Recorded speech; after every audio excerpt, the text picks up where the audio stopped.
بسم الله الرحمن الرحيم. ويجوز أن يكون قبله أو بعده اسم موافق له منسوبا على التمييز أو على الحال، مثل حبذا رجلا زيد وحبذا راكبا زيد وحبذا زيد رجلا وحبذا زيد راكبا. ترجمہ: ويجوز اور جائز ہے یہ کہ ان یکون قبلہ ہو اس سے پہلے، او بعدہ یا اس کے بعد، اسم ایسا اسم موافق لہ جو موافق ہو اس کے، منصوباً منصوب ہو، علی التمییز تمیز ہونے کی بنا پر، او علی الحال یا حال کی بنا پر، مثل جیسے حبذا رجلا زید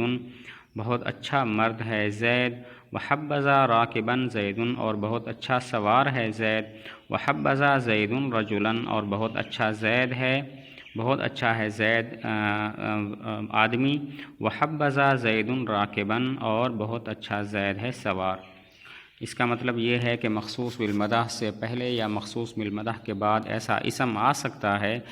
جو افراد، تثنیہ، جمع، تذکیر اور تانیث میں اس مخصوص بالمدح کے موافق ہو، یعنی مخصوص بالمدح مفرد، مذکر، مفرد، تثنیہ، جمع، مذکر یا مؤنث ہے تو وہ اسم بھی مفرد، تثنیہ، جمع، مذکر یا مؤنث ہو، اور وہ اسم منصوب ہوگا، اور اس کے نصب کی وجہ یا تو یہ ہوگی کہ وہ تمیز ہے یا پھر یہ ہوگی کہ وہ حال ہے۔ اب اس کی مثالیں کہ مخصوص بالمدح سے پہلے ایسا اسم ہو جیسے حبذا رجلا زید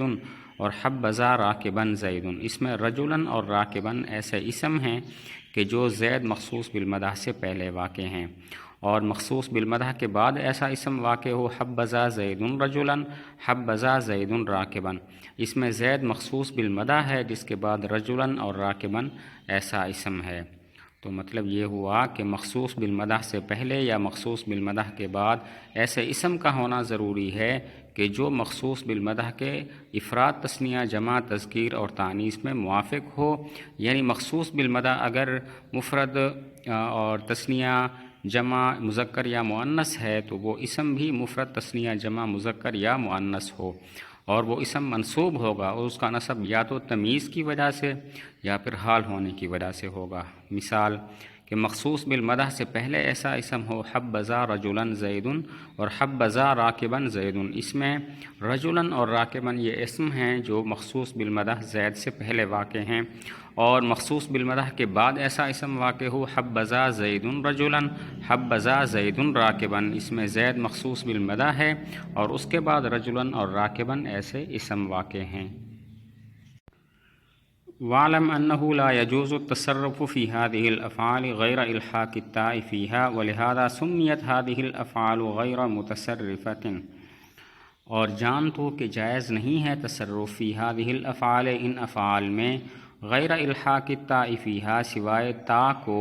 ان میں لاحق کرنے کے، وہذا ولہذا اور اسی وجہ سے، سمیت هذه الافعال نام رکھا گیا ان افعال کا، غیر متصرفہ غیر متصرفہ۔ اس کا مطلب یہ ہے کہ ان افعال مدح و ذم میں تصرف جائز نہیں ہے، یعنی ان سے صیغے مشتق کرنا جائز نہیں ہے، ان سے امر، مضارع، اسم فاعل، یہاں تک کہ ماضی بھی نہیں آتا، صرف